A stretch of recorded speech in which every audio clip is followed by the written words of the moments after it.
Hey there! Welcome to Peace of Her Mind. Our topic for today is I journaled for 90 days in the middle of the pandemic, particularly year 2020, and what are the 47 takeaways from my 21-year-old self? To get started, I will first give you a summary.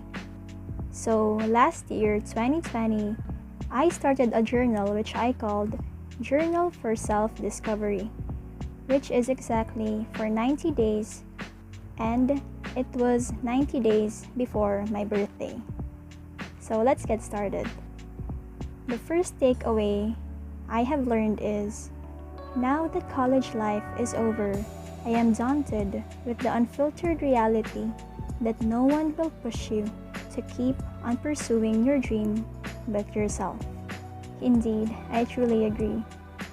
Next is, I am not a warrior, but I never wish to become a quitter. I guess this is what I was thinking when it comes to pursuing my dream, which is to become a CPA lawyer. Third is, in this specific time, I felt as if I had no past or future, only a present where what matters is that very serene moment. This was on the question, what is your favorite time of the day? And my answer to that was simply the time before evening, but also after sunset. And this is what I felt during that time.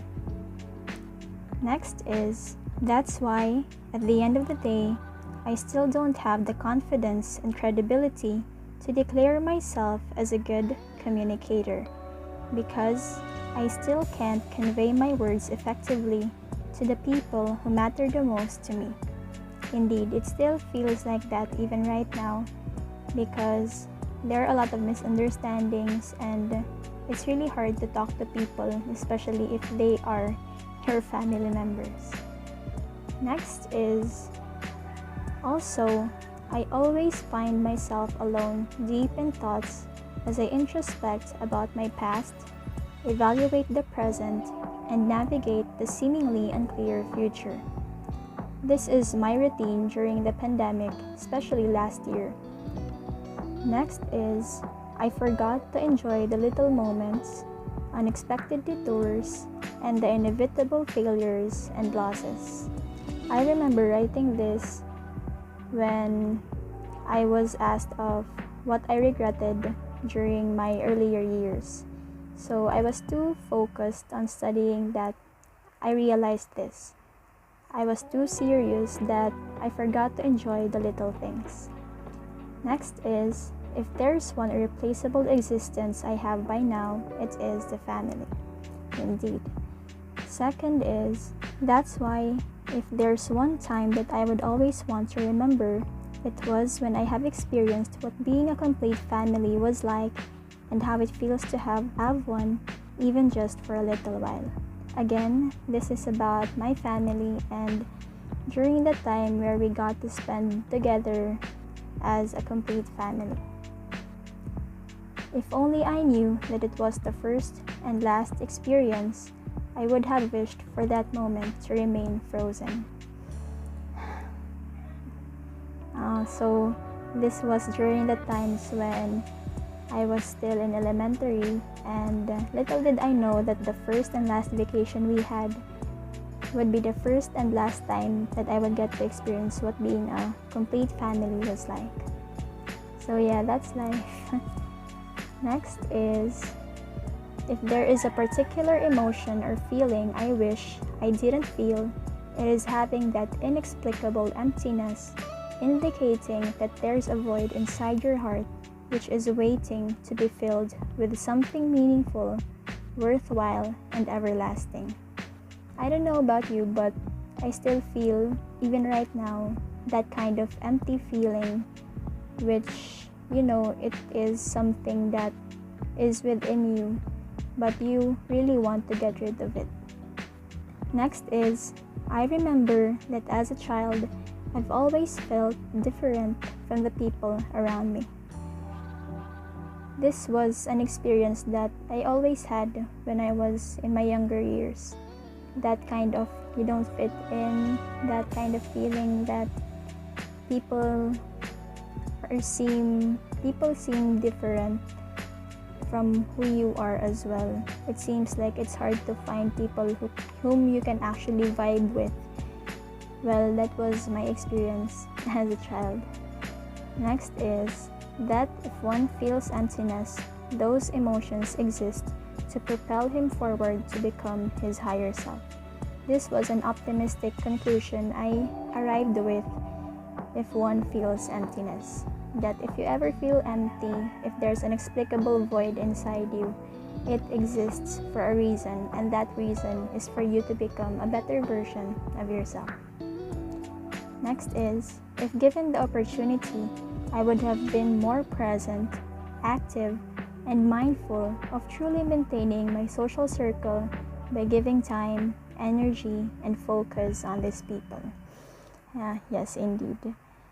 Never is hurting people an act to be proud of. Yes, never.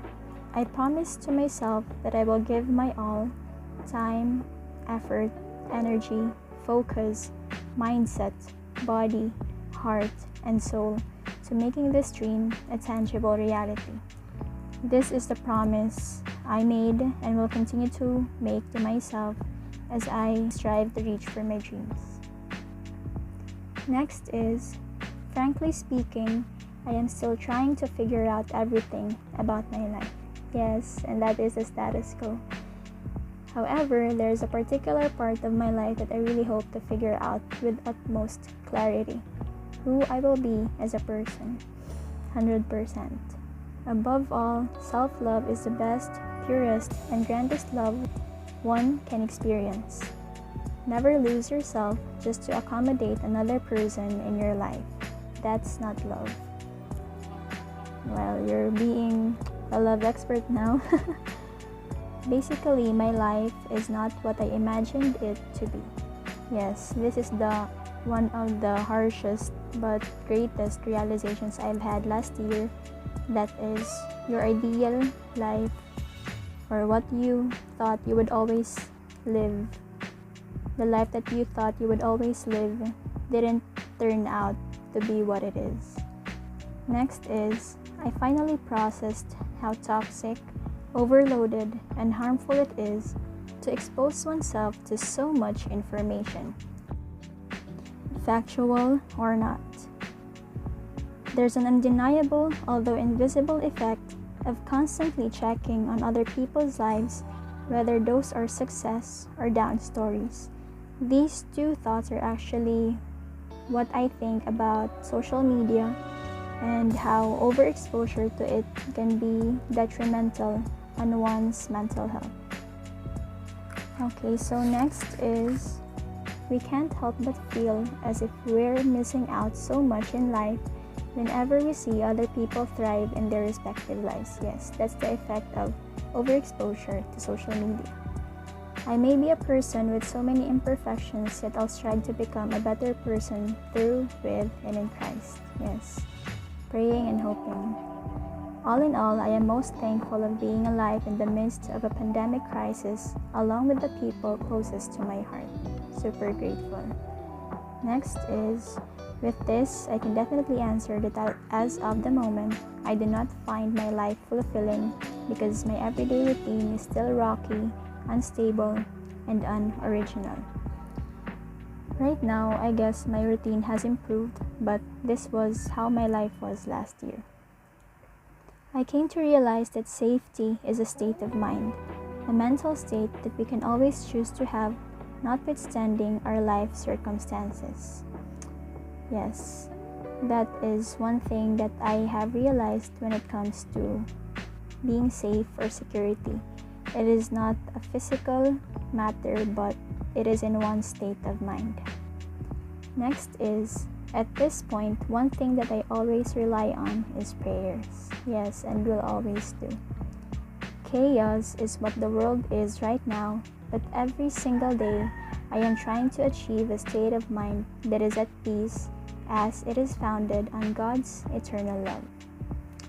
Yes, last year was so chaotic and so grim, but we have, I guess, all of us, and I believe all of us have seen and have felt that God is always with us. Next is, as I grow and get to know myself better, I always open myself to infinite possibilities of beautiful things to be passionate about. Indeed. You may not believe this, but I am extremely uncomfortable with receiving compliments. Yes, that is one weird thing about me. But slowly I am trying to accept compliments without being skeptical of them. If I can run away to any place, it would be a definite Japan. But since we have to stay realistic when answering questions, then I'll say to the sea. I've always loved Japan, Japanese music, anime, but since it is quite difficult, not only financially, but when it comes to mobility, going to the sea or to the beach would be rather more practical. Being in a broken family came with complex realities that we had to face early on in our lives, despite being little kids who barely understood human relationships and its fragility. Adversity, if taken optimistically, gives birth to warriors. Children need good parents to become the best people they can be. These are my realizations of how it is being and growing in a broken family.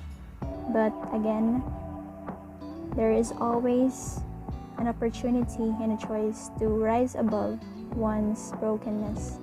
So despite being in a broken family, I always choose to move forward and become better and build better relationships.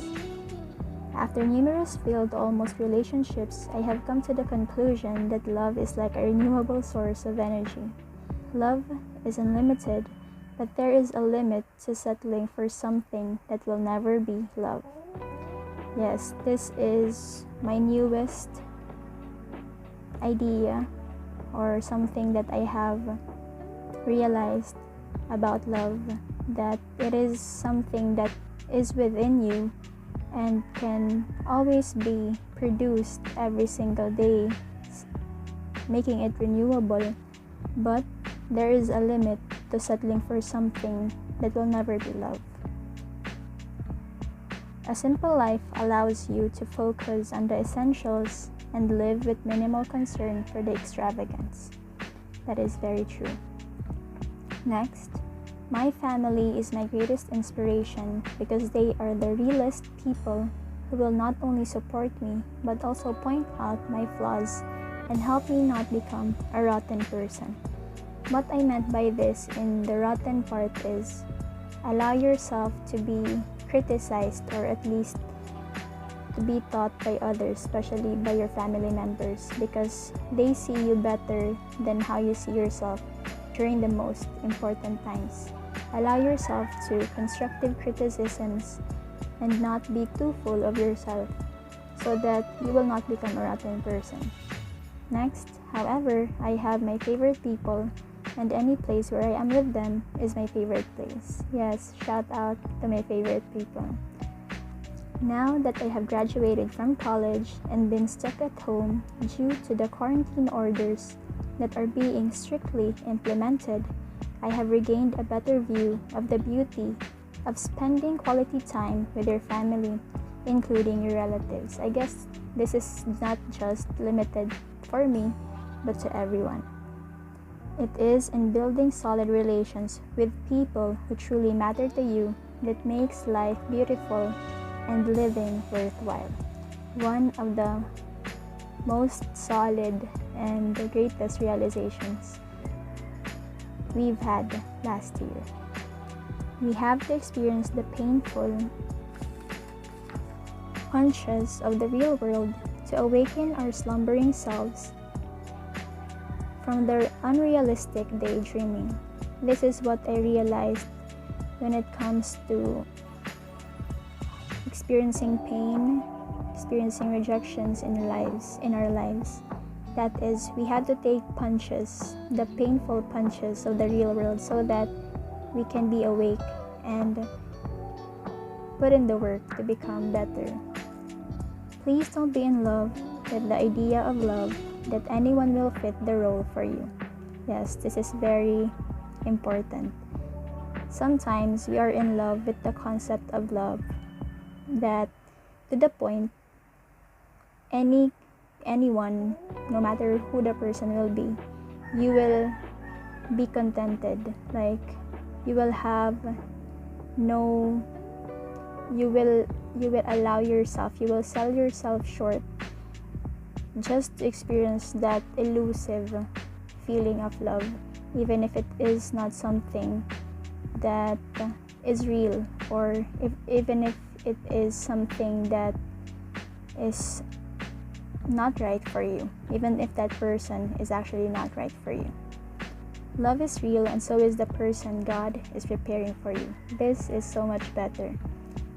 Waiting is a very important part when it comes to relationships, especially when it comes to love. I believe that the more ways we know how to deal with pain, the stronger and better we will be.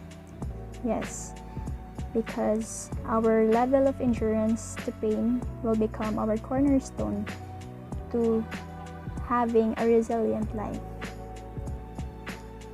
Being a perfectionist invites a lot of diverse emotions, but if I were to pinpoint my most valued customer, it would be anxiety. Yes, it may be a hard pill to swallow, but perfectionism really has a lot of negative effects to oneself. And last but not the least, I have recognized the truth that rest is not unproductive, for it re-energizes a person to become more driven to reach his next goal. Indeed. So, those were the 47 takeaways from my journal, 90 consecutive days of journaling. And I guess what I wanted to impart during this vlog is journaling might be a hassle for most of us, but it is worthwhile in the sense that it becomes a tool for self-discovery. Without this journal, I would not have realized all of these things, and I am still growing. We are all still growing, so it is not just for a moment that we should write our thoughts, document our thoughts, not only because it also becomes a time capsule or something that we can go back as if we are time traveling, but also journaling helps us to learn ourselves more as to who we are becoming, who we are right now, and who we were in the past. Thank you for watching this vlog, and I hope these takeaways will also help you have and live a better life. So that's it. Thank you for tuning in, and I hope you enjoyed.